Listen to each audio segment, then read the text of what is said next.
Vamos a continuar. Puede salir la escuelita bíblica. Que Dios bendiga.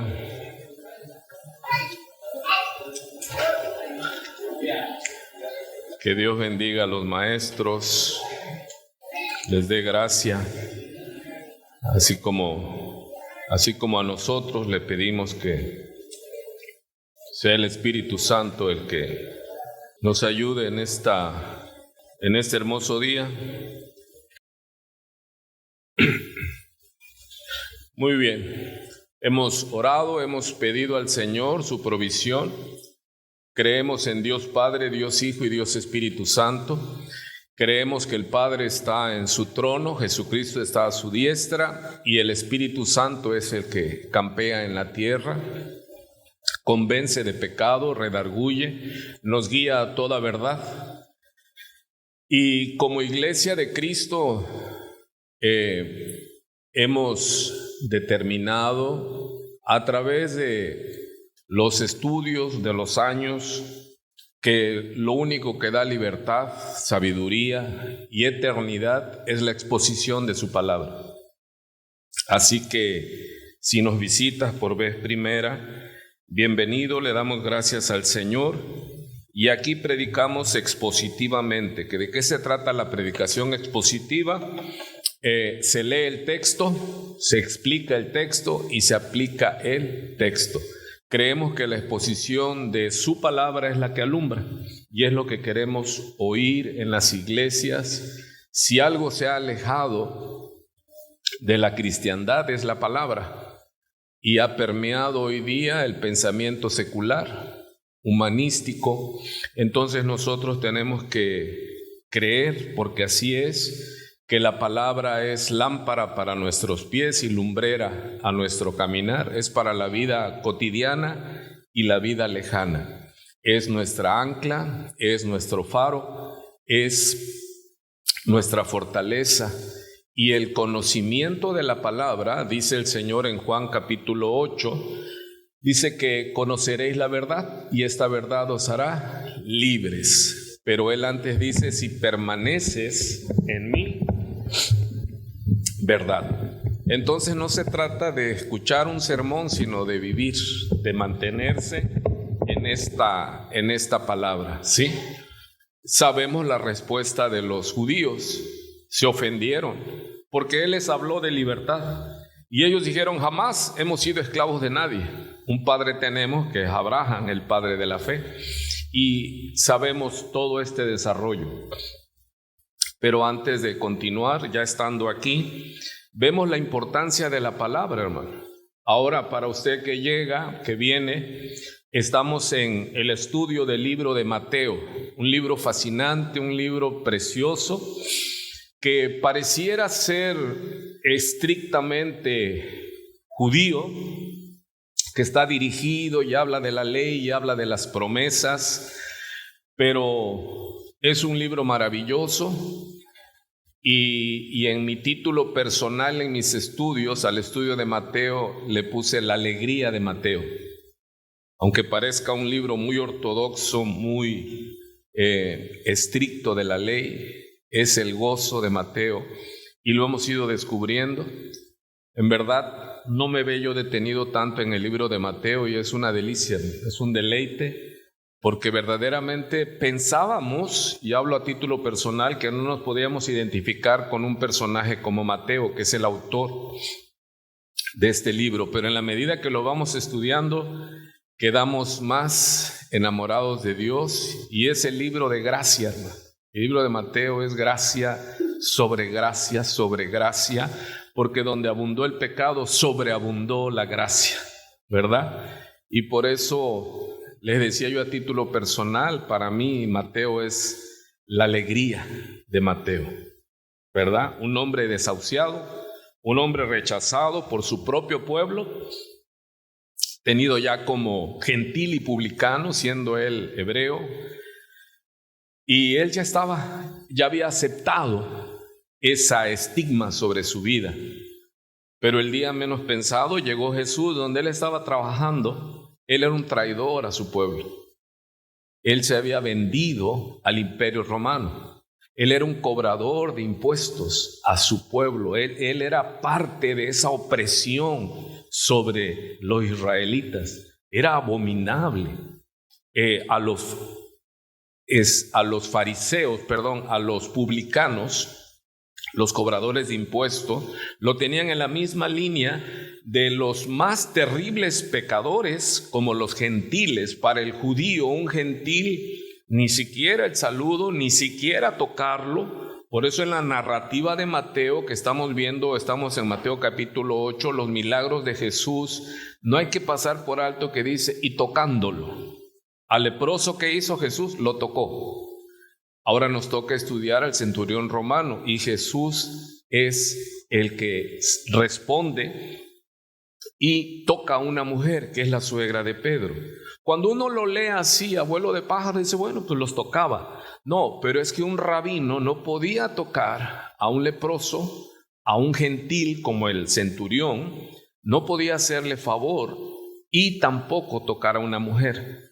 Así que Mateo narra esto y les hace así, en el orgullo judío, que Jesús, el Mesías, el Salvador, el Dios revelado, atendió a los que ellos aborrecían. ¿Y cuál es la alegría de Mateo? Que a él, que ya él estaba determinado a morir proscrito. Tan es así que el apóstol Pablo dice en la Escritura que aquel que insista en causar división después de una y otra amonestación, dice el apóstol Pablo, es excomúlgalo. Y ojo con lo que dice, y tenlo por gentil y publicano. O sea, un gentil estaba en la misma línea de un cobrador de impuestos, estaba maldito. ¿Se imagina? Era proscrito. ¿Por qué le pusimos a este estudio la alegría de Mateo? Hermanos, ¿será que alguien que está sin Dios y sin esperanza, y cuando Jesús llega y Él viene por los perdidos? Hermano, Mateo celebró, hizo una fiesta, pero esto va a ser cuando nos toque ver acerca del autor. Recuerde que en el capítulo 9, Mateo es llamado por Jesús. Él estaba en su trabajo, un trabajo ruin, un trabajo indigno, un trabajo sucio, repugnante. Era catalogado como un traidor a su nación.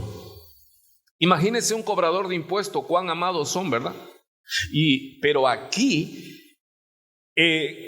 dice la historia, el contexto que vemos. Hay un historiador que me gusta leer mucho, de hecho casi no hay en los tiempos de Jesús, y él habla que Roma, el imperio romano, César Augusto, conquistó todo el mundo conocido, y ellos, la ciudad, el país que conquistaban, hacían una subasta. Y los senadores romanos, gente de dinero, cuando salía a la subasta, ¿qué cree que subastaban? Una de las cosas que subastaban. Por ejemplo, salió en la subasta Jerusalén y 5 años era un contrato. Imagínense, donde ibas a ser dueño de todo el impuesto, pero tú ya le pagabas a Roma por adelantado. Así que estos senadores romanos eran dueños del impuesto en Jerusalén. ¿Por qué aborrecían a los publicanos, a los cobradores de impuestos? Porque ellos se contrataban con estos senadores. O sea, el senador romano, el rico, el empresario, él no iba a cobrarle al ciudadano, al judío. No, escogían, invitaban ¿a qué? A judíos que conocían el idioma, el trabajo y toda este movimiento ciudadano. Así que, ¿qué tan desesperado podía estar Mateo? Que él decidió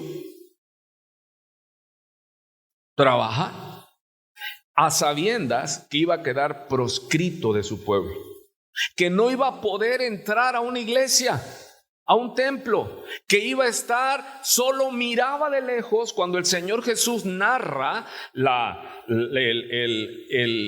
orgullo fariseo que estaba orando, dice, en el templo. ¿Y qué es lo que decía? Gracias te doy, Señor, porque ayuno, porque diezmo y gracias te doy porque no soy como este publicano. Y se dirige a un cobrador de impuestos. Pero ¿dónde estaba el publicano? El publicano estaba fuera del templo, lejos de la presencia de Dios. No tenía derecho a entrar al templo. Y solo, ni siquiera dice, se sentía digno de mirar hacia el templo, solo en su tremendo pesar, porque de momento aceptar contratos jugosos te puede traer un gozo, pero es momentáneo. ¿A qué costo? Hipotecas tu vida. Esta es la vida de los publicanos. Es como una ramera. Ya pierde toda esperanza, pierde su hogar, y trabaja allí. Así que el trabajo es honroso, pero hay que buscar que sea digno. Así que el publicano, o sea, viendo la vida de Mateo, ellos traicionaban todos sus principios, sabían el costo, pero no nos narra la Escritura cuál era la necesidad de Mateo. ¿Sí me explico hasta aquí?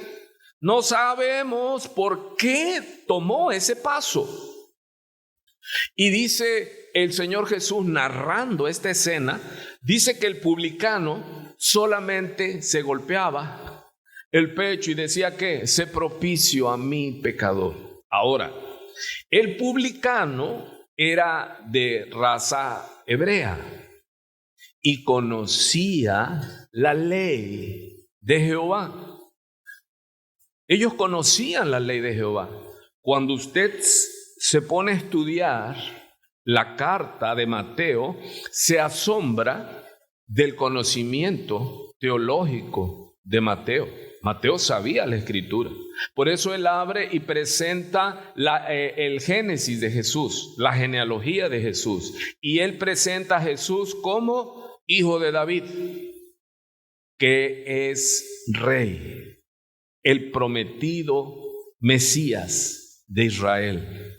Y Mateo dice, Jesús de Nazaret, él es el hijo de David. Porque Dios le prometió a Israel que del linaje de David vendría ¿qué? El Mesías prometido, el que ellos esperaban, el Salvador de Israel. Así que imagínense, hay gente en el pecado, hundida en el pecado, pero no saben nada de Dios. Aquí lo fuerte, lo realmente conmovedor, es que tomó la decisión de volverse aborrecible, de volverse proscrito, con tal de ganar. Así que la alegría de Mateo es ¿cuál? Que él ya estaba sin Dios y sin esperanza. Pero llega Jesús a su mesa donde él estaba trabajando, ¿y qué le dijo? Sígueme. ¿Y qué hizo Mateo? Pero es que mira, ¿cuánto voy a ganar? No, conmigo vas a perder todo. Toma tu cruz, muérete, sígueme. ¿Cuánto me va a costar? Porque él era comerciante.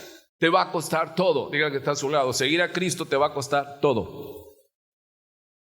Pero las matemáticas de Dios es que perdiendo ganas, a su nombre sea la gloria. Aleluya. El que pierda su vida por causa de mí, este la encontrará. A su nombre sea la gloria. A su nombre sea la gloria. Él es digno de gloria. Y este Mateo es un libro hermoso de la misericordia, de la gracia de Dios. Porque ¿qué es lo único que vemos aquí en el escrito de Mateo? Mateo está publicando ahora ¿qué? No está publicando las cuentas, él está publicando que el que llegó es el Rey de Reyes y Señor de Señores. Es Dios en la carne. Y esta es una de las maneras que se bosqueja el libro de Mateo. ¿Sí? El Rey revelado y el Rey rechazado. Pero termina con gozo. Mateo es el que más habla del Rey que viene otra vez. Buenas tardes o días todavía. Así que este es el título, ya es la segunda parte hoy, ¿sí? Que estamos viendo. La revelación del Todopoderoso. ¿Qué le dijo Felipe, uno de los apóstoles, al Señor Jesús? Muéstranos al Padre y nos basta. Felipe, tanto hace que estoy con ustedes y no has visto al Padre. Te digo que el que me ha visto a mí ha visto al Padre. ¿Qué es lo que la Biblia nos enseña? Los evangelios, que Jesús el Nazareno, Jesús el que caminó en la Galilea, él mostró. ¿Y por qué nos asombra, hermano? Que llega Jesús y dicta su evangelio y pasa del sermón a la acción. Lo vimos en clases pasadas. Y que él, ¿qué venía haciendo? Enseñando y predicando. ¿Qué debe de hacer la iglesia? Diga conmigo, enseñar y predicar. ¿Qué se debe hacer en la iglesia? Mayormente enseñar. Y salir, ¿para qué? Para predicar. Pero hoy día el cristianismo extraviado, como le llama un maestro de la Biblia, es lo que está hoy día. ¿Y cuál es el cristianismo extraviado? Que hacen todo en un culto, en una congregación, menos que enseñar. Cuando nosotros lo que necesitamos es conocer la verdad, permanecer en la verdad, en el estudio de la verdad, y el conocimiento de esta verdad os dará libertad. Aleluya. En el libro de Mateo lo vamos a ver más adelante, porque abrí este estudio de Mateo hablando del Sermón del Monte, capítulos 5, 6 y 7. Ahora estamos que desciende Jesús del monte y ya vamos a hacer 2 meses estudiando el libro de Mateo. ¿Sí se ha dado cuenta que ya vamos para 2 meses? ¿Sí? Y es un libro, ¿qué le dije? Fascinante, hermoso, precioso. Es que ¿cómo no te vas a identificar con gente que pecadora, proscrita, sin Dios y sin esperanza, y que llega a Cristo? ¿Y qué esperaban los fariseos, los religiosos, los de la casta, el clero sacerdotal? ¿Qué decían? Si es el Mesías, va a venir con nosotros. Pero ellos no reconocieron en su orgullo su necesidad. Y cuando Jesús llama a Mateo, Mateo fue tanto su gozo que ¿qué cree que hizo? Hizo una fiesta. ¿Y sabe qué? Invitó a sus amigos, los publicanos. Y Jesús llegó, y ¿sabe qué ofensa les hizo Jesús a los judíos? Se sentó a comer con los pecadores. Aleluya. ¿Y qué dijeron los fariseos? ¿Por qué su maestro come con los pecadores? ¿Y sabe qué clase de pecador? Los amigos de Mateo eran puros cobradores, hermano. Si ellos no entendían, porque el cobrador ya pasaba a ser en calidad de un gentil. Las gentes que el judío aborrecía eran los gentiles. Usted ha leído cuando David llega al campo de batalla y escucha que el paladín que salía, ¿sí? Goliat, retaba a los escuadrones de Israel, y él llegó como un joven a llevarle presentes a sus hermanos, y sobre todo fue para contarle a su papá cómo estaban sus hermanos mayores. Entonces cuando Jesús llega y ve toda la ofensa de este gigante Goliat, dice: ¿quién es este perro incircunciso? Dice, para ofender. ¿A quién dije? ¿Dije cómo? Ok. David es tipo de Jesús y Goliat es tipo de Satanás. Sí, es que mi mente va más rápido. Sonríe, el Señor le amo. Gracias. Entonces llega David, y ¿qué le dice a este? Dice: ¿quién es este perro incircunciso? Y es un adjetivo calificativo peyorativo muy fuerte. Imagínate decirle a alguien que para un judío, un no judío era inmundo. Eran esos grupos religiosos súper ultra cerrados. Por ejemplo, los musulmanes que estudian el Corán y todo eso, y usted ve que entre ellos se aman, pero ¿sabe cómo le llaman al no musulmán? Infieles. ¿Y qué decretan para los infieles? Muerte. Muerte a los infieles en el nombre de Jehová, en el nombre de Alá. ¿Se imagina? Es como la Inquisición. En el tiempo de la Inquisición, la Iglesia Católica Romana mataba gente en el nombre de Jehová. O sea, tú dices, ¿cómo? Es la misma situación. El orgullo religioso, eso es apestoso. Y sé lo que estoy hablando. ¿Y qué es lo que tenemos que aprender aquí, hermano? Que no nos pase lo que a los judíos. Porque los judíos sentían que ellos eran ¿qué? Y sí, usted va a la Biblia y ellos son el pueblo escogido y ellos son el pueblo amado de Dios. Pero esta es la condenación, que Jesús a lo suyo vino y los suyos no le recibieron. Pero por ellos no recibirlo, dice, Él extendió. ¿A quién? A todo aquel. ¿Quién es todo aquel? Todo aquel que lo reciba por la fe, le dio potestad de ser hecho ahora hijo de Dios. Que no éramos hijos de Dios, que no teníamos Dios ni teníamos esperanza, estábamos ajenos de las promesas. Eso es trágico. ¿Por qué? Porque Dios, nuestro Dios, es un Dios de promesas. Pero, ¿qué entendían los gentiles? Que los únicos que estaban bajo el pacto abrámico era Israel. Ellos no. Ellos querían ser el pueblo igual, pero el judío era muy apartado. O sea, y para ellos los gentiles no comían a la mesa con un gentil, no tocaban a un gentil. De hecho, si un gentil, y lo vamos a ver porque el centurión romano le dice, no, Señor, no soy digno de que entres a mi casa. Él tuvo cuidado de Jesús, porque Jesús era judío en la carne, Él era judío. Él fue circuncidado, Él fue presentado en el templo, todo conforme, y conforme a su costumbre, Él iba a la iglesia. Jesús iba los sábados, el sabbat, a la sinagoga, sí, que era la asamblea, la eclesía judía. Y el centurión le dice a Jesús, no vengas a mi casa. ¿Por qué? Le dice, porque no soy digno. Él se reconocía como gentil. Él conocía la cultura, la ley, la religión judía. Y un judío no entraba a la casa de un gentil. ¡Wow! Mucho menos lo tocaba, mucho menos comía con él, porque la comida judía tiene un tratamiento especial. Se hace kosher. O sea, si matas el animal que vas a comer, primero lo dejan desangrando, porque ellos siguen guardando la ley. Y en Levítico dice que no comerás el animal en su sangre, porque en la sangre está la vida. Pero lo que estaban hablando es del cordero que iba a derramar su sangre. Cuando ya se cumplió, ya termina, hermano. Por eso hay grupos, unos muy conocidos, que dicen, no, es que no podemos transfundir sangre porque eso es pecado. No. Están literalizando algo que era una figura.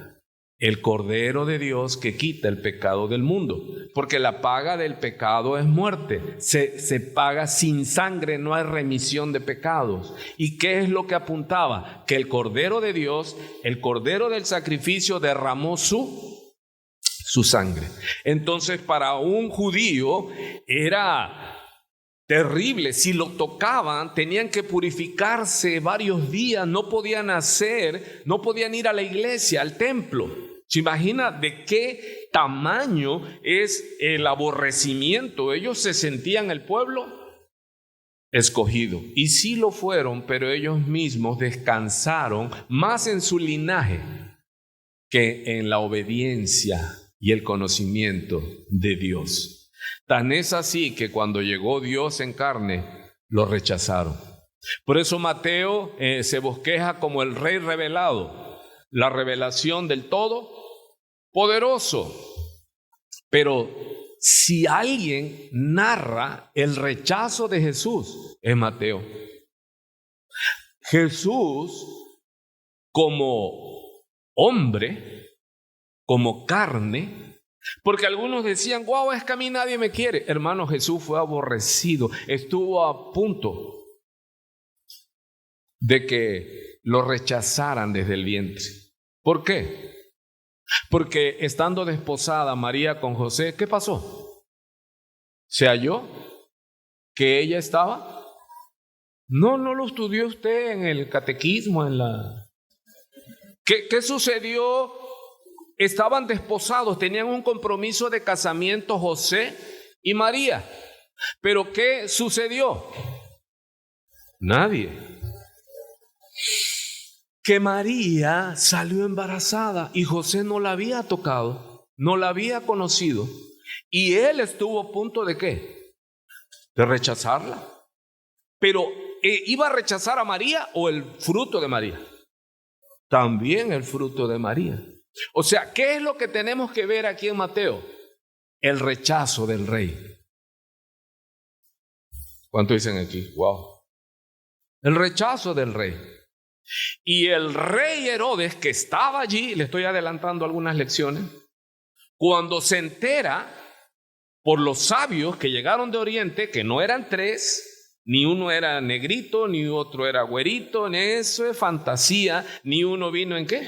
En camello, el otro en caballo y el otro en elefante. Eso es falacia. No, y ellos eran astrólogos, no eran magos, no eran reyes. Reyes se hacen los que trafican con esa moda.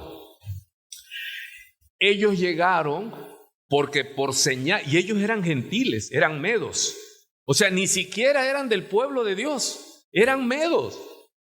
Pero eran culturas muy ancestrales, ¿sí? De la línea de Zoroastro, y eran zoroastristas. Ellos más que todo, ellos eran científicos y ellos estudiaban las constelaciones, hermano. O sea, unas culturas antiquísimas. Y ellos vieron señal, Dios le dio señal a los gentiles. Eso es lo que debemos de celebrar. Los incluyó.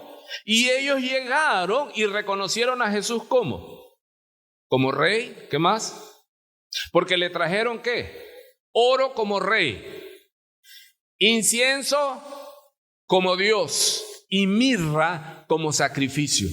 Y vea qué curioso, le adelanto la lección, cuando ellos llegan, encuentran al niño, sí, pero antes ellos preguntaron en Jerusalén y entonces el rey Herodes dijo, ¿qué andan buscando? Porque los sabios eran los que autentificaban a un rey. Y cuando Herodes dice, ¿qué andan buscando al rey que nació? ¿Qué rey? Y como allí era de pelear la monarquía, ¿cómo es esto que nació un rey? Mátalo. Y ya desde ahí también estuvo rechazado. Y no solo rechazado, sino que cuando los científicos fueron, dice que encontraron a María y al niño y los adoraron. Así dice. Ya hasta me dicen amén, aleluya. No, le adoraron. ¿A quién? Y ahí estaba María, ¿por qué no la adoraron? Porque eran científicos, eran sabios, no eran católicos. ¿Cuántos están oyendo? Los sabios no se confunden. Voy con este lado que tiene más cara de... Los sabios no se confunden. Ahí estaban los dos, María y el niño. Y ellos presentaron, vale la redundancia, sus tesoros, sus presentes a Jesús como rey, como Dios, y incienso, ungüento, la mirra para prepararlo para su sepultura. Y ya iban a regresar porque Herodes mañosamente les dijo, cuando lo encuentren, me avisan. Pero ellos no sabían, ellos iban a devolverse por el mismo camino y le iban a decir al rey Herodes dónde estaba el rey que había nacido. ¿Y qué está comprobando Mateo en esta historia? Que Jesucristo es el rey. Y es Rey de Reyes, y es Dios Todopoderoso en la carne, y que Él iba a morir por nuestros pecados, y que a Él lo rechazó su pueblo, lo rechazó toda persona humana, porque no queremos nada con Jesús. ¿Cuántas veces se te ha predicado? Algunos vienen aquí, no sé si en buena voluntad o amenazados o algo, pero siguen rechazando al Señor. Porque no queremos morir, porque queremos estar así, porque no queremos perder nuestra vida. Y muchos quieren a Jesús, pero también quieren la bendición. No, hermano. Él tiene que ser todo en tu vida. Entonces ya los científicos iban a regresar, pero ¿quién les avisó? Dios Espíritu Santo les dijo, no vayan porque el rey busca matar al niño. Entonces, al verse burlado Herodes, ¿qué hizo? Mandó a matar a todos los niños cercanos a la edad de Jesús, un niño de pecho. Y ahí se cumplió, dice Raquel, que llora por la muerte. Así que cuando Cristo llega, Él fue tremendamente, ¿qué, familia? Rechazado. Jesús fue tremendamente rechazado. ¿Lo estaba rechazando quién? Su papá, pero no era su papá biológico. Luego se le conoce como a Jesús el hijo del carpintero, porque lo adoptó, le dio su nombre, ¿sí? Pero era hijo biológico de María. Y esto tiene ya otro tema, pero me voy a salir aún más de lo que yo le estaba. ¿Sí le interesó el rechazo de Jesús? El rey revelado es el rey rechazado. Y eso sigue sucediendo. ¿Cuántos son los que aceptan a Jesús? Una manada pequeña. ¿Usted quiere ver gente, hermano? Ahora que venga el carnaval, no sé si ahora todavía se hace carnaval. Allí va a haber gente que sigue la alegría pasajera, la alegría vana, fiestas, así se llena. Pero usted les dice, ven a Jesús, ven amigo a Jesús. Usted dice, no, luego, estoy muy joven para entregar mi vida. Más adelante, quizás, ¿verdad? Pero no, si oyeres hoy su voz, no endurezcas tu corazón. Tienes que venir a Él antes de que sea tarde. Entonces estamos en la segunda parte de la revelación del Todopoderoso. ¿Qué narra Mateo? Que Jesús es Dios encarnado.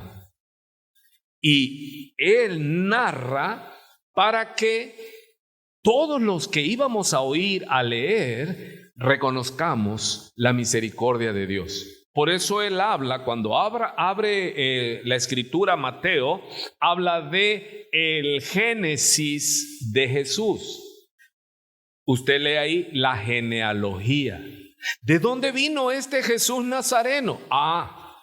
Narra Mateo, él es hijo de David, es hijo de Abraham. O sea, él es el hijo de la promesa. ¿Qué le prometió Dios a Abraham? De tu simiente. No le dijo de tus, le dice de tu simiente. ¿Y qué le dijo a Eva en el huerto? Tu simiente le aplastará la cabeza a la simiente del diablo. Se está profetizado, hermano. Así que Génesis, los 5 primeros libros es la introducción al Antiguo Testamento. Mateo, Marcos, Lucas, Juan y el libro de Hechos es la introducción al Nuevo Testamento, hermano. Porque la Biblia es maravillosa, hermano. No es tanto que tenga una secuencia, porque yo he dicho, tiene una sinfonía. No, a mí yo lo veo más como un traslape. O sea, está, porque en el Nuevo Testamento vamos a ver que Mateo cita a Isaías. Isaías es el profeta conocido como el protoevangelio. Si alguien habla del Mesías Salvador, es el profeta Isaías, hermano. Aleluya. Entonces, Mateo narra algo de Jesús y dice, para que se cumpla lo dicho por el profeta Isaías, que él llevó nuestras enfermedades. ¿Qué más está narrando Mateo? Que él es creador, porque él multiplica los peces, los panes, miles. Al empezar a ver la manifestación de Jesús, ¿qué hicieron? Iban por él. ¿Por qué, amados? Porque aquel que está enfermo todo va a hacer para ser sano. Y si hoy día batallamos con enfermedades, que ya estamos con la tecnología, los descubrimientos, los estudios, los antibióticos, ultrasonidos, chequean todo, ya hay una expectativa de vida mayor. Pero cuando Cristo llega, habían plagas que barrían pueblos enteros. ¿Se imagina? Y había mucho padecimiento. Sabe que entre los milagros de Jesús usted va a encontrar mucho y le trajeron un ciego de nacimiento y él tocándole lo sanó. Él daba vista a los ciegos, oído a los sordos. ¿Por qué veíamos muchos ciegos en estas etapas de la humanidad? Porque no había los conocimientos que ahora hay. No habían las reglas, no había drenaje, no había el cuidado de las aguas. Había muchas cosas que ellos desconocían. De hecho, en un tratado, hablando de estos tiempos, dice, ¿por qué había tantos ciegos cuando Jesús llegó? Se cree, una de las causas es por las enfermedades venéreas. Porque ¿qué es lo que había en esos tiempos? El paganismo eran las orgías como Sodoma y Gomorra. Entonces cuando la criatura pasaba por el conducto materno, esas infecciones venéreas le caían en los ojos y no sabían y nacían ¿cómo? Empezaban a perder la vista y puede decirse ciego de nacimiento. ¿Sí? Hoy día se sabe que deben de tener cuidado con todo eso. Bueno, no le voy a hablar tanto de medicina, es solamente un contexto histórico. Por ejemplo, había gente ciega, gente sorda, gente con problemas de parálisis, gente con problemas de muchos, hermanos. Entonces la expectativa de vida era muy corta. Hoy día ya pasas los 60, los 70 años más o menos, ¿verdad? ¿O cómo se hace? Y hay expectativas de vida, pero en el pasado 30 años, 40 años y ya se estaban muriendo, ya habían pestes, plagas. Ahora, ¿por qué narramos este contexto? Porque llegó Él, el sanador, el Dios todopoderoso, llegó a su pueblo. ¿Y su pueblo cómo estaba? Oprimido en plagas, en consecuencias de su pecado, de su rebelión. Y Él llegó tocando y llegó sanando. ¿Cómo cree que el pueblo estaba? No lo querían tanto como Dios. Él vino revelando como Dios eterno, pero el pueblo ¿qué quería?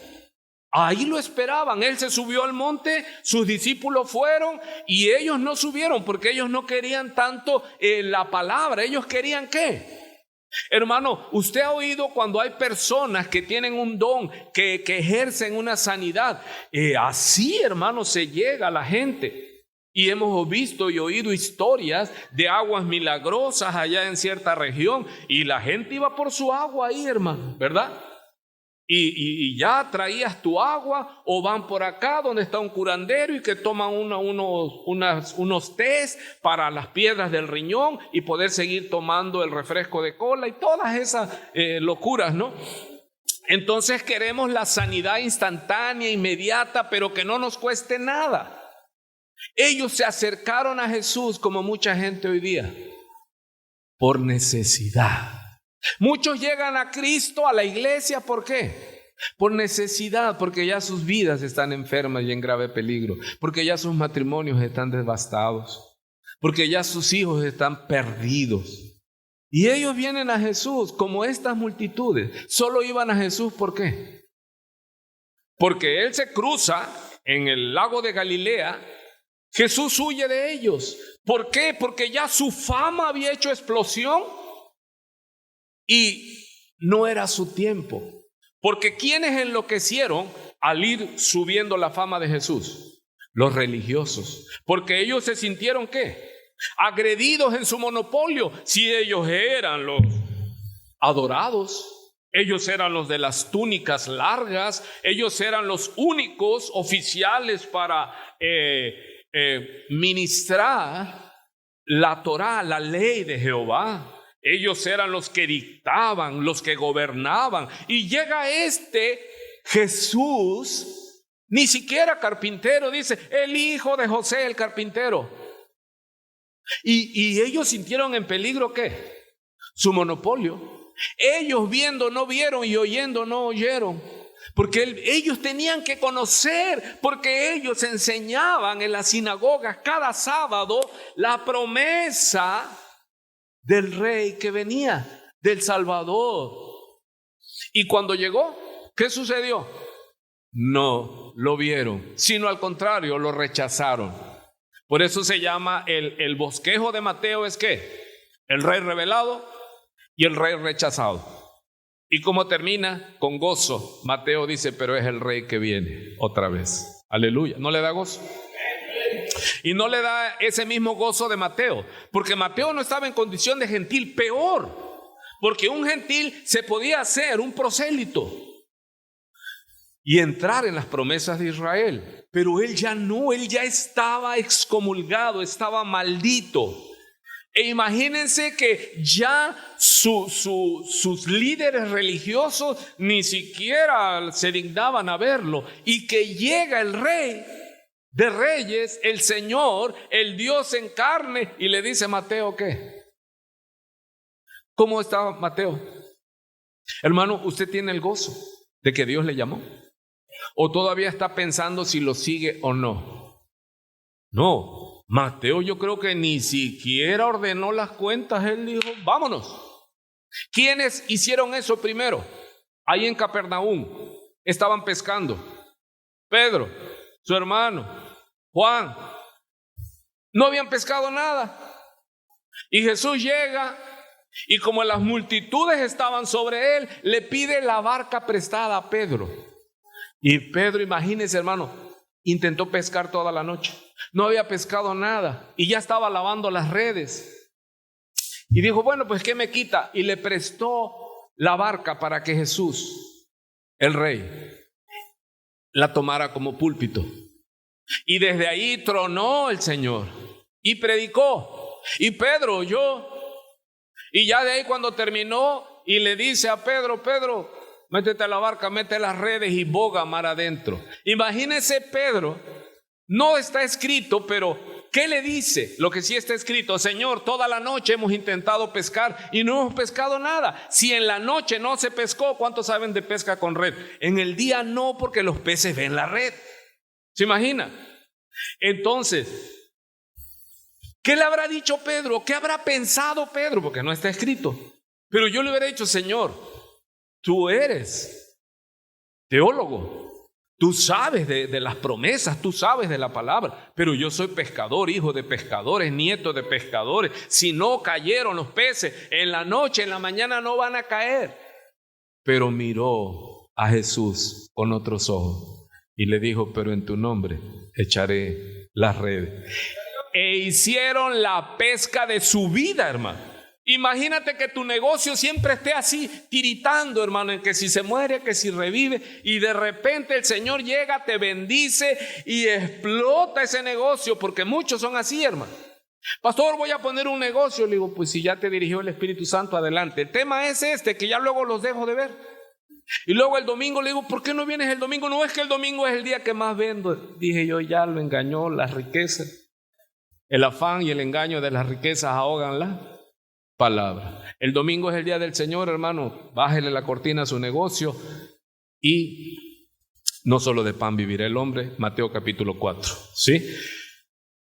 El negocio explotó, hermano. Peces como nunca en su vida, en su pescadora vida, habían capturado, y estaban en eso, que hasta llamaron otras barcas, y Jesús le dice: síganme y yo los haré pescadores de hombres. La mejor pesca de tu vida, y la tienes que dejar. ¿Y sabes qué es lo que dice la Escritura hermosa? Y dejándolo todo, le siguieron. Dile que está a tu lado: seguir a Jesús te cuesta todo. La puerta es estrecha y la senda es estrecha. Ahí no puedes ir muy cargado, hermano, ligerito para el viaje. ¿Sí? No lleves cosas muy pesadas, porque hay unos que viajan y que llevan su casota de 3 pisos. A la hora de irse, eso te va a estorbar. Su camionetota, su avión, su rancho, en fin, tantas cosas, sus amores. No, puesto los ojos en Jesús, vamos ligero, hermano, aleluya, y disfrutando el viaje. Ok, entonces imagínense la dicha de Pedro, de Andrés, de Juan, de Jacob. Ahora, Ellos no eran proscritos, ellos no estaban en la calidad. Sí, eran hombres común y corriente, pescadores.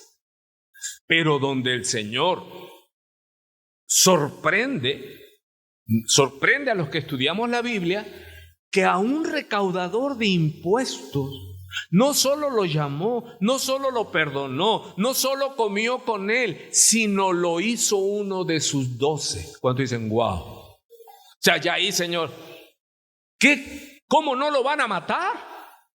Si él está derribando todos los requisitos para ser hijo de Dios, él es el que limpia, él es el que santifica. Y nadie podía ya acusar a Mateo, porque el Rey de Gloria lo había llamado. Aleluya. ¿Y qué dice la Escritura? Y dejándolo todo, le siguió. Hermano, si alguien preguntara por tu vida, se podría leer por allí en una fecha, un día, y dejándolo todo, le siguió. Dios quiera, hermano, Dios quiera que tengamos el valor de morir para poder vivir. Aleluya. Ok, entonces, después de este contexto maravilloso, mire qué otra cosa me adelanto de cómo es Mateo. Mateo, ¿será que sería orgulloso? Porque era hombre de dinero, mal habido, de una manera mala vida, pero era un hombre con poder. No solo con dinero, tenía poder. Porque él tenía soldados, porque no era de que, hey, ven a ver la carreta que llevas, hey, el impuesto al trabajo, el impuesto de suelo. Y tú dijeras, no, hombre, no. Mateo, como recaudador de impuestos, tenía soldados. ¿De que pagabas? ¿Por qué? Pagabas. Entonces era plenipotenciario, o sea, él tenía poder. Y me llama la atención algo, porque en la Biblia usted tiene que estudiarla de esa manera. Cuando él nombra los apóstoles en Mateo 9, habla del llamamiento, pero mire qué me llama la atención, que en Mateo capítulo 10, entonces llamando a sus 12 discípulos, Jesús les dio poder sobre los espíritus inmundos para expulsarlos y sanar toda enfermedad y toda dolencia. Recuerde que hay dolencias, hay enfermedades causadas por demonios, pero también hay enfermedades por mal funcionamiento orgánico. ¿Sí? ¿Y qué nos asombra de Jesús? Que él no decía, por aquí estoy sintiendo en la multitud que alguien tiene un dolor en la espalda baja, ahora se le quita. No, pues eso cualquiera. No, él se metía con el tema orgánico. A ver un ciego, y él con la palabra sanaba. Oídos, sanaba. ¿Se imagina? Mudos, sanaban. Cojos, los mandó a correr. Usted vea hoy una campaña, ayer y hoy una campaña evangélica con esos falsos profetas y que hacen puras sanidades, ¿qué? Psicológicas, mentales. Pero cuando usted va a esas campañas, hermano, 2 que 3 suben después de 2 horas de alabanza y una prédica que no toca la escritura, y en un golpe de emoción se va el dolor, porque hay mucho dolor que es mental, muchísimo. Vivimos en la era de la enfermedad por estrés mental. Entonces suben en una campaña y dicen, no, es que antes yo no podía hacer esto. Pues ya el estrés muscular ya se le quitó de momento, al rato le regresa. No. Pero ¿qué sucede, hermano? ¿Qué es lo que a mí me dio tristeza? Yo participaba de esas campañas cuando los que llegaban en silla de ruedas se iban en silla de ruedas, y en qué más, y con el corazón roto porque la esperanza ya se les acababa de quitar. ¿Se imagina lo triste, lo doloroso que es eso? Porque tú vas con el deseo que te sanen, porque ellos te dicen, ven por tu milagro, Jesús te va a sanar. Hermano, Jesús no es sanador. ¿Cómo? Primera y primariamente Jesús no es sanador. Pero aquí narra, si Mateo narra 3 grupos, 9 milagros que hizo Jesús de sanación, de liberación. Entonces, ¿cómo me vas a decir, pastor, que Jesús no es sanador? Primariamente Él no vino a sanar, Él vino a salvar. Y cuando Él sanaba, era para mostrar que Él es la revelación del Todopoderoso. Porque al leproso, que vimos la clase pasada el domingo, alguien dice, pastor, ¿usted predica o enseña? En la iglesia enseño y afuera predico el evangelio. Pero hay iglesias, hermano, que tienen invertido y en el culto hacen de todo, hermano. Predican y dan vista a los ciegos no. La iglesia tiene que venir a aprender y salir a vivir. La iglesia tiene que ser sal y luz. Usted aquí tiene que venir ¿a qué? A aprender y salir para aplicar. Aquí no venimos a un culto. Aquí no venimos a una liberación emocional y psíquica. No, hermano. Si quiere llorar, llore, pero no le vamos a tocar música de dolor. No, aquí lo que necesitamos es que nuestros ojos sean abiertos, nuestros oídos sean abiertos y nuestro corazón sea impulsado a amar a Dios y servir por amor, por gratitud. Aleluya. ¿Cuántos se gozan, hermano? ¿Qué es lo que Dios proveyó? Yo estaba allí hasta berreaba, perdóname la expresión. Tú proveerás. ¿Qué más dice la letra? Cristo suples mi necesidad. Eso te fractura, hermano. Alma mía. ¿Qué dice David en el Salmo? Bendice alma mía Jehová y no te olvides de qué. ¿Cuál fue la primera provisión? Jehová Jireh. Y el cordero, ya está la daga, el fuego, la leña para el sacrificio, pero ya estaba preocupado Isaac porque no veía cordero. Dice, pues 2 más 2 es 4, el cordero soy yo, dijo Isaac. Pero su papá, ¿qué le dijo? Jehová Jireh, Jehová proveerá. Y cuando ya le iba a asestar la puñalada, el ángel le dijo, ya, hasta ahí fuiste probado y pasaste la prueba. Y entonces levanta su vista Abraham y ve a un carnero trabado en los zarzales. A él sacrifica. No sacrifiques a tu hijo.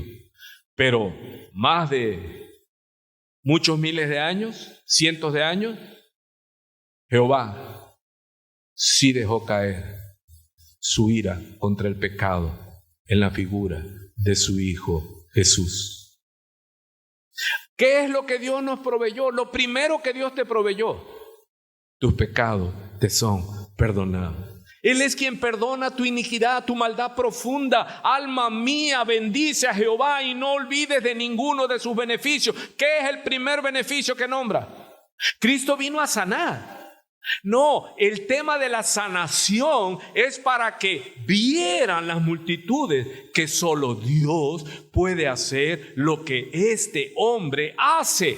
Llega Nicodemo, un principal de los rabinos, pero como no quería, tenía miedo perder todas las bondades que tenía en su puesto, él llegó tarde ya.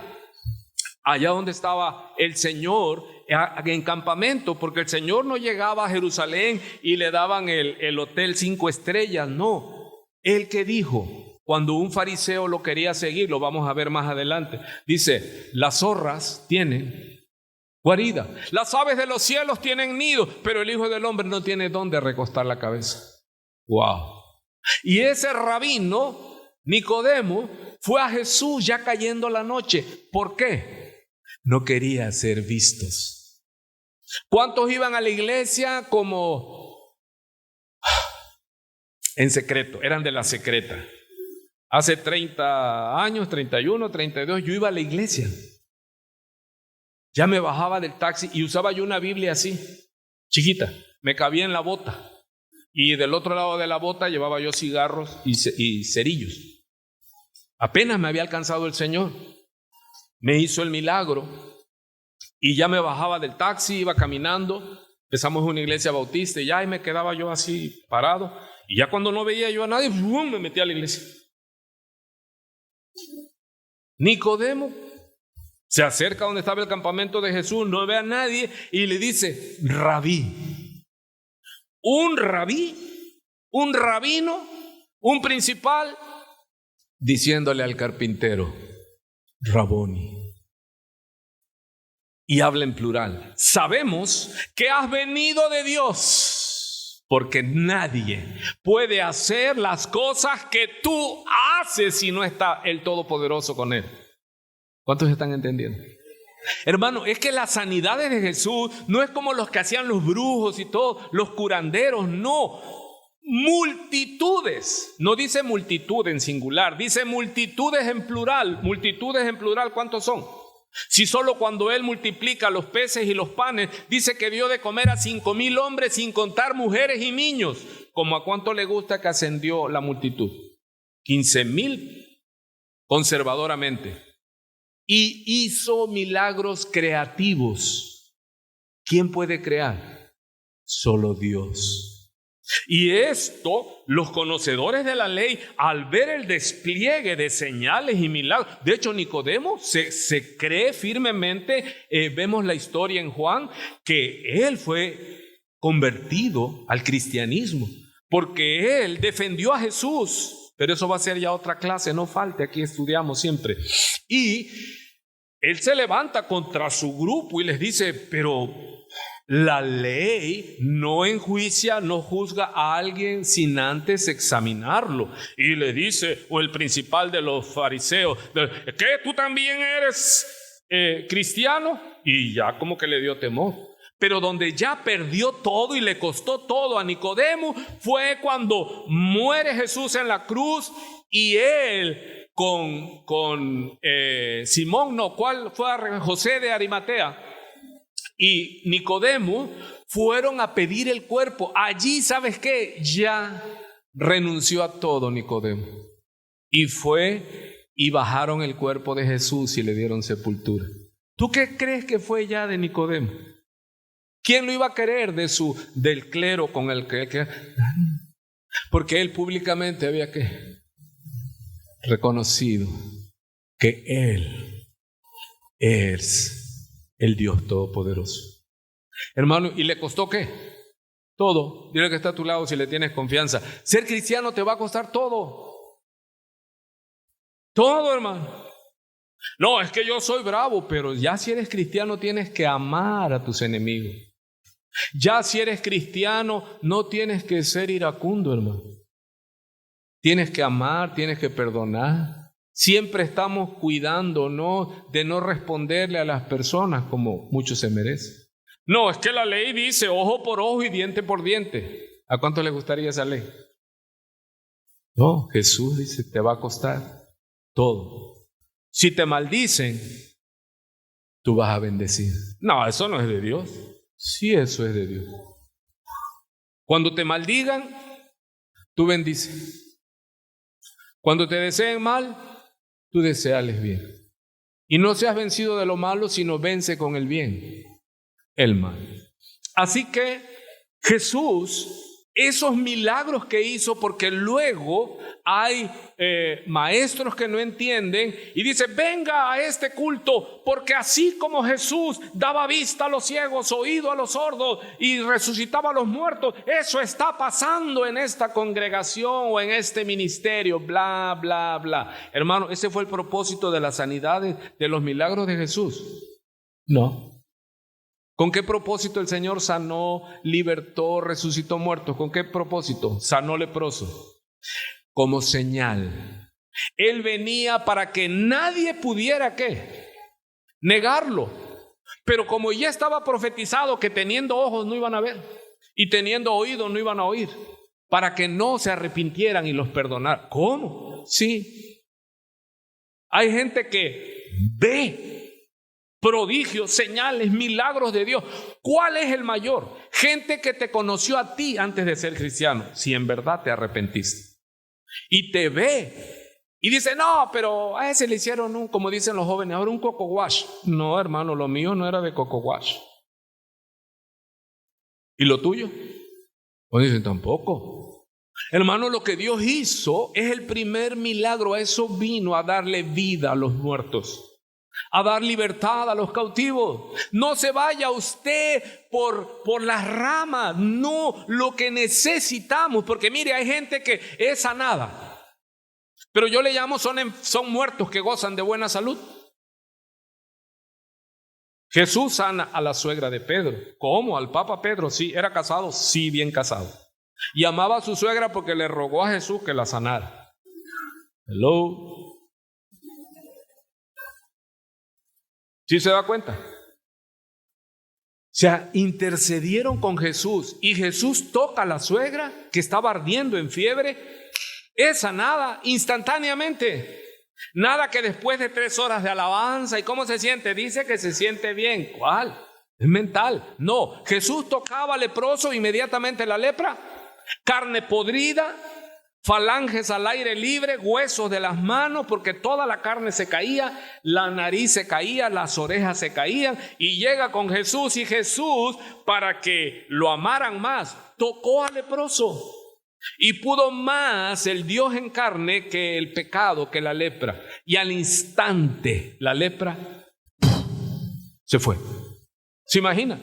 Él toca a la suegra de Pedro y al instante la fiebre le dejó. Pero a mí me gusta lo que sigue. Y levantándose les servía. Porque Pedro, terminando en la sinagoga el culto donde Jesús sacó un demonio, llega porque los invitó Pedro a su casa. En Capernaum cosas pasaron, porque allí hizo su residencia Jesús, en Capernaum. Allí vivía Pedro. Allí en Capernaum Jesús lo llamó. Mateo, ¿dónde cree que cobraba impuestos? En Capernaum. Era una ciudad marítima, era una ciudad muy de mucho comercio. Se narra que era una ciudad muy alegre, muy como esas ciudades de puertos, hermano, pero muy hermosa, al grado es que Jesús, para que la escritura se cumpliese, la ciudad que habitaba en tinieblas, luz resplandeció sobre ella. El Rey de Gloria allí hizo su morada, pero luego él mismo, como lo rechazaron, él maldice esa ciudad. Le dice, si en Sodoma y Gomorra, dice, si hubieran hecho los milagros, Capernaum, que en ti se hicieron, hace tiempo se hubieran arrepentido. Mayor será tu juicio, el día del juicio, que es a Sodoma y Gomorra. ¿Te está oyendo? Aquellos que han recibido, hermanos, visitación de Dios, dicen, no, pero yo quiero ver más. Hermano, ¿usted se acuerda cómo era antes de que Cristo llegara a su vida?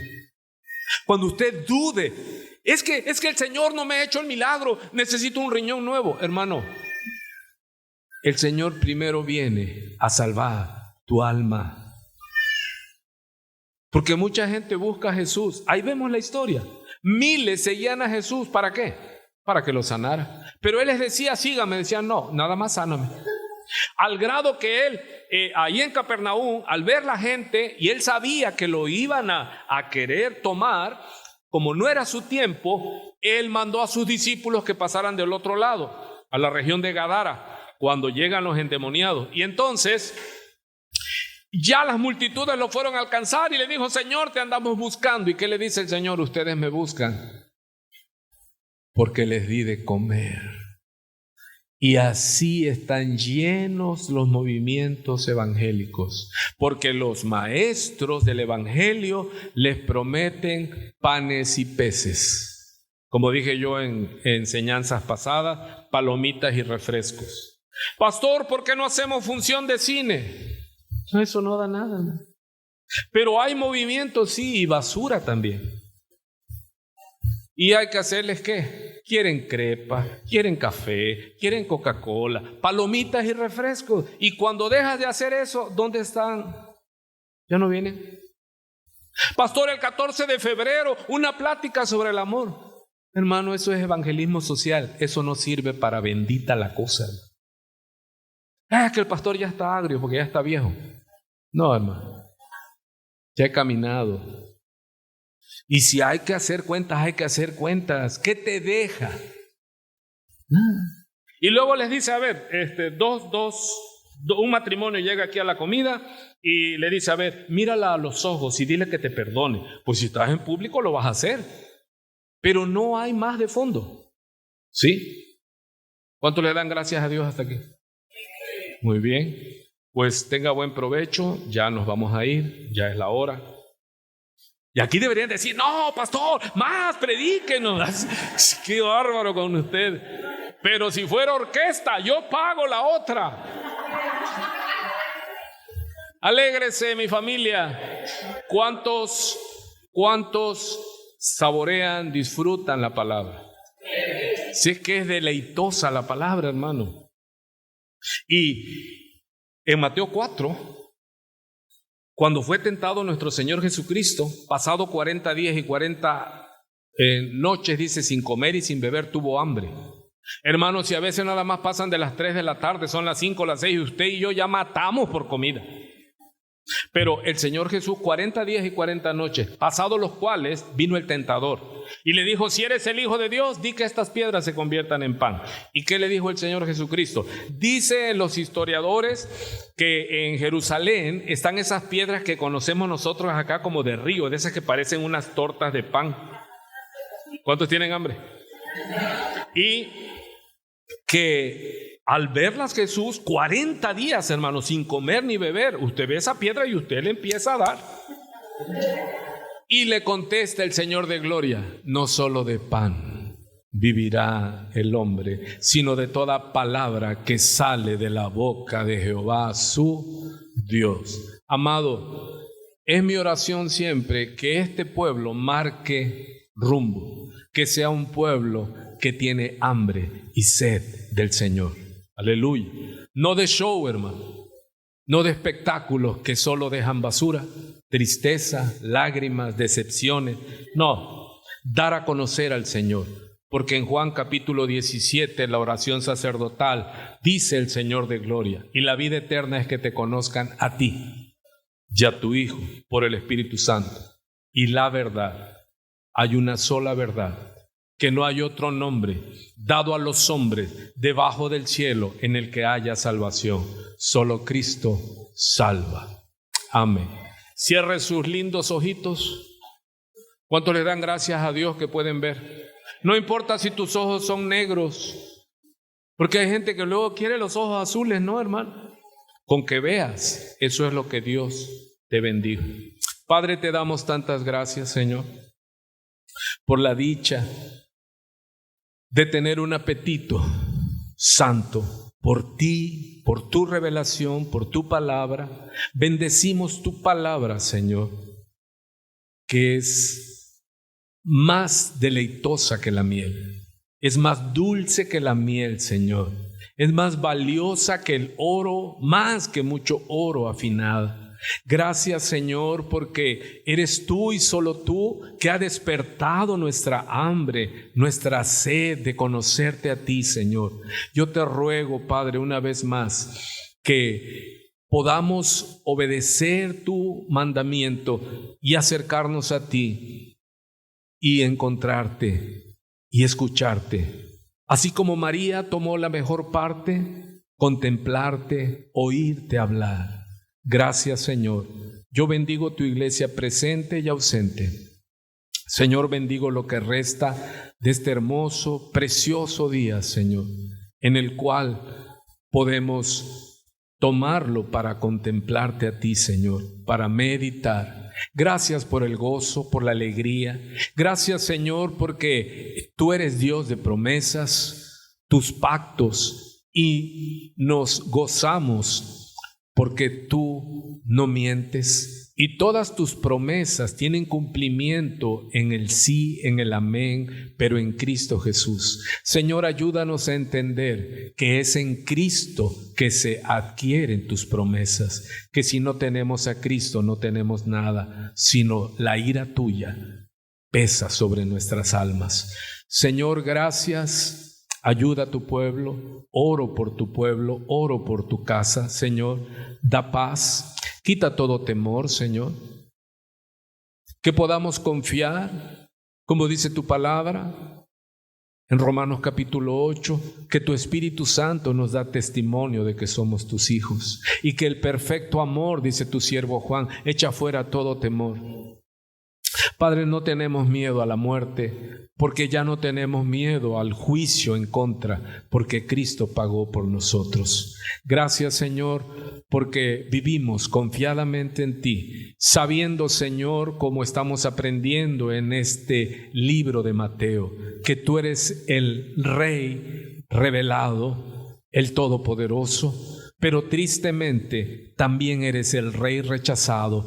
Pero leemos en Mateo que tú eres el Rey que viene por su pueblo, Señor, y queremos renunciar a todo orgullo, a no caer en el yerro, en la falta de Israel, que pensaron que por ser judíos, por ser linaje de Abraham, ellos podían vivir como querían y de todos modos seguir siendo tu pueblo.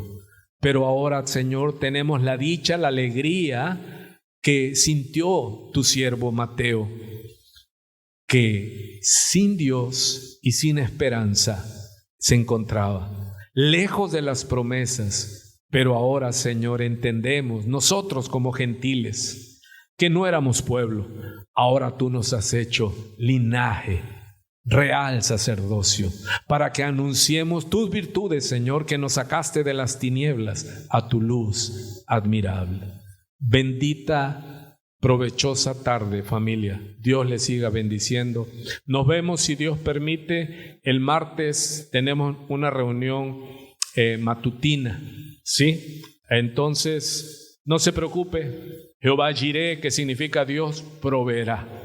Amén. Confía en Jehová. Él no miente. La paz de Dios sea con usted. Estamos despedidos. Amén.